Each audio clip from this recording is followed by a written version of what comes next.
Assalamualaikum warahmatullahi wabarakatuh. Saya Nur Halimah, NIM 1944200024. Di sini saya akan mempresentasikan bahan ajar yang berjudul Cerita Rakyat. Keunggulan bahan ajar yang saya buat, yang pertama yaitu dapat menggabungkan teks, gambar, audio, animasi dalam satu kesatuan dan saling mendukung. Dan yang kedua, materi saya akan modifikasi menjadi lebih menarik, mudah dipahami, tujuan materi yang sulit menjadi mudah. Yang ketiga, melatih peserta didik dapat mandiri dalam mendapatkan ilmu pengetahuan. Yang keempat, bahan ajar ini tetap bisa digunakan meskipun tidak bisa bertatap muka, seperti pandemi seperti ini. Yang kelima, peserta didik dapat membuka bahan ajar ini sewaktu-waktu. Dan yang keenam, dapat menambah motivasi peserta didik selama proses belajar. Bahan ajar yang saya kembangkan yaitu berupa audio visual. Selanjutnya ada kegiatan pembelajaran. Yang pertama, peserta didik memperhatikan tayangan video contoh cerita rakyat atau hikayat. Yang kedua, peserta didik mencermati cerita atau hikayat yang telah dibaca atau didengar. Yang ketiga, peserta didik menanggapi cerita atau hikayat yang telah dibaca atau didengar. Dan yang keempat, peserta didik menceritakan kembali cerita rakyat dengan gaya khas masing-masing di depan kelas. Ada judul bab, yaitu Ayo melestarikan cerita rakyat atau hikayat Indonesia. Dan selanjutnya ada rubrik penilaian. Di sini saya melampirkan rubrik penilaian menceritakan kembali isi cerita rakyat atau hikayat.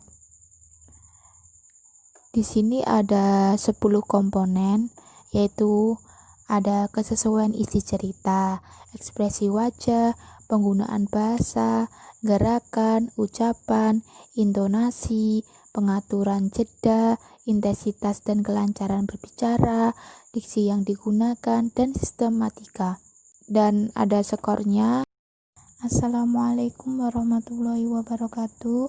Di sini saya akan menjelaskan profil bahan ajar, yaitu Ayo melestarikan cerita rakyat atau hikayat Indonesia. KD 4.7 yaitu menceritakan isi cerita rakyat atau hikayat yang dibaca atau didengar. Sebelumnya, perkenalkan, saya Iklimatul Fatimah dari kelas Tadris Bahasa Indonesia 5B. Judul bahan ajar yaitu Ayo melestarikan cerita rakyat atau hikayat Indonesia. Keunggulan bahan ajar yang saya buat, yang pertama yaitu dapat menggabungkan teks, gambar, audio, animasi dalam satu kesatuan dan saling mendukung. Dan yang kedua, materi saya akan modifikasi menjadi lebih menarik, mudah dipahami, tujuan materi yang sulit menjadi mudah. Yang ketiga, melatih peserta didik dapat mandiri dalam mendapatkan ilmu pengetahuan. Yang keempat, bahan ajar ini tetap bisa digunakan meskipun tidak bisa bertatap muka, seperti pandemi seperti ini. Yang kelima, peserta didik dapat membuka bahan ajar ini sewaktu-waktu. Dan yang keenam, dapat menambah motivasi peserta didik selama proses belajar. Bahan ajar yang saya kembangkan yaitu berupa audio visual. Dan selanjutnya ada pengertian teks cerita rakyat. Teks cerita rakyat adalah teks yang menjelaskan dan menceritakan mengenai suatu kejadian pada suatu tempat atau asal-usul suatu tempat. Tokoh-tokoh yang berada dalam cerita rakyat biasanya diwujudkan dalam bentuk manusia, dewa, dan binatang. Penyampaian cerita rakyat menggunakan media lisan, serta dilakukan secara turun-temurun oleh nenek moyang. Struktur teks cerita rakyat. Struktur teks cerita rakyat terdiri dari 3 tahapan. Yang pertama yaitu tahap pertama atau orientasi. Tahap ini merupakan tahap pengenalan cerita. Biasanya dimulai dengan pengenalan tokoh, latar tempat, dan suasana serta beberapa gambaran awal dimulai cerita. Yang kedua, tahap peristiwa atau klimaks.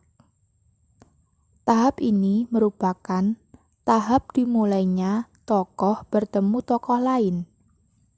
Biasanya di sini sudah mulai muncul beberapa konflik atau masalah yang terjadi. Tahap ini beberapa peristiwa terjadi secara beruntutan, mulai dari sebab peristiwa sampai konflik memuncak. Yang ketiga, ada tahap penyelesaian. Setelah terdapat konflik yang dialami oleh tokoh cerita, biasanya terdapat penyelesaian dari konflik tersebut. Identiknya cerita rakyat diselesaikan dengan tokoh baik yang akan mendapatkan kemenangan, dan sebaliknya, tokoh jahat akan mendapatkan balasan atas perbuatannya. Selain itu, penulis cerita rakyat juga bisa menambahkan beberapa amanat, tetapi itu semua tergantung keinginan penulis cerita dalam mengakhiri cerita tersebut. Selanjutnya, ada ciri kebahasaan teks cerita rakyat. Yang pertama, menggunakan pronomina atau kata ganti, yaitu kata yang dipakai untuk menggantikan benda dan menamai seseorang atau sesuatu secara tidak langsung. Yang kedua, menggunakan frasa adverbial, yaitu kata yang menunjukkan kejadian atau peristiwa, waktu, dan tempat. Yang ketiga, menggunakan verba material, yaitu kata yang berfungsi menunjukkan aktivitas yang dilakukan oleh partisipan, menunjukkan perbuatan fisik atau peristiwa. Contohnya seperti menulis, mengepel, menyapu. Dan yang keempat, menggunakan konjungsi temporal atau kata sambung waktu, berfungsi menata urutan peristiwa yang diceritakan. Umumnya banyak menggunakan kata penghubung temporal.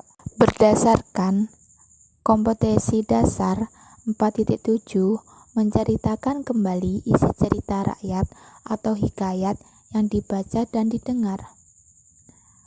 Indikatornya 4.7.1,